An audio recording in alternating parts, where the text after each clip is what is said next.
Do you ever look at someone else and think, why is their life so perfect and mine isn't?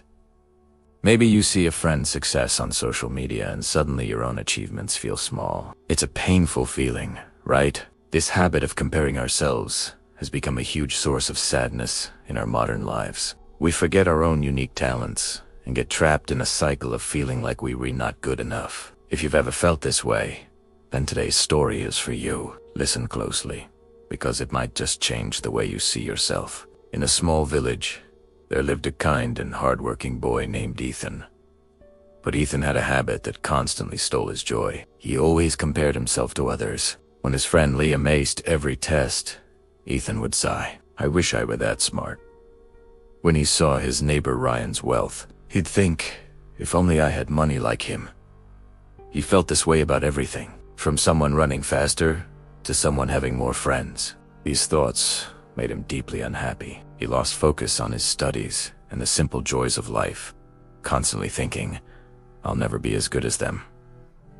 One day, a wise old man known as Grandpa Joe visited the village. Ethan, burdened by his sadness, approached him. "Grandpa," he said, "I work so hard, but seeing others do better than me makes me feel worthless." "What can I do?"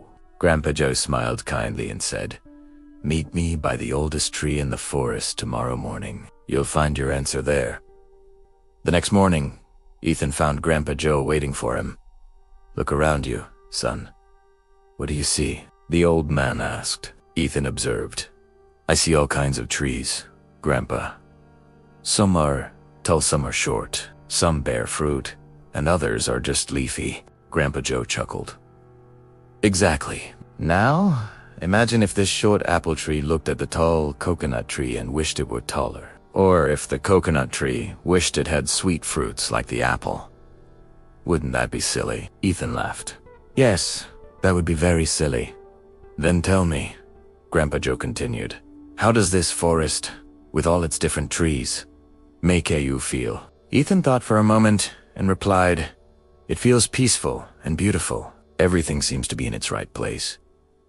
"Just like life," Grandpa Joe said softly. "Every tree here is unique and valuable. The apple tree gives sweet fruit, and the coconut tree stands tall and strong. They are different, but both are essential.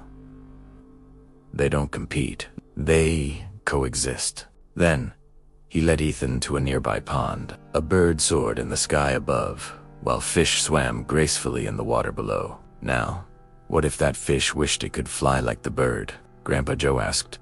"That's impossible," Ethan said. "A fish is meant to swim, and a bird is meant to fly."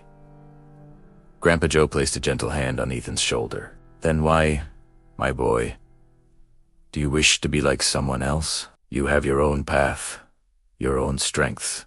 Perhaps you just haven't discovered them yet. Stop looking at others and start looking within yourself. Find what makes you special and nurture it." Those words struck a chord deep inside Ethan. He finally understood. Comparing himself to others was like a fish trying to fly, a recipe for lifelong failure and unhappiness. From that day on, Ethan stopped looking at what others had. He poured all his energy into his own work, discovering his own talents. His confidence grew, and life felt exciting again. Years later, through his dedication, Ethan built a successful business and became an inspiration to his entire village. Whenever anyone asked for his secret, he would smile and say, "Never compare yourself to others. Remember, the sun and the moon don't shine at the same time, but both have their own light. Find your own path and walk it with pride. True success lies in becoming the best version of yourself, not a copy of someone else." If this story resonated with you, please give this video a like and share it with someone who might need to hear this message. And don't forget to subscribe to Zen Breathe Light for more stories that can help you on your journey. Thank you for listening, and we'll see you in the next video.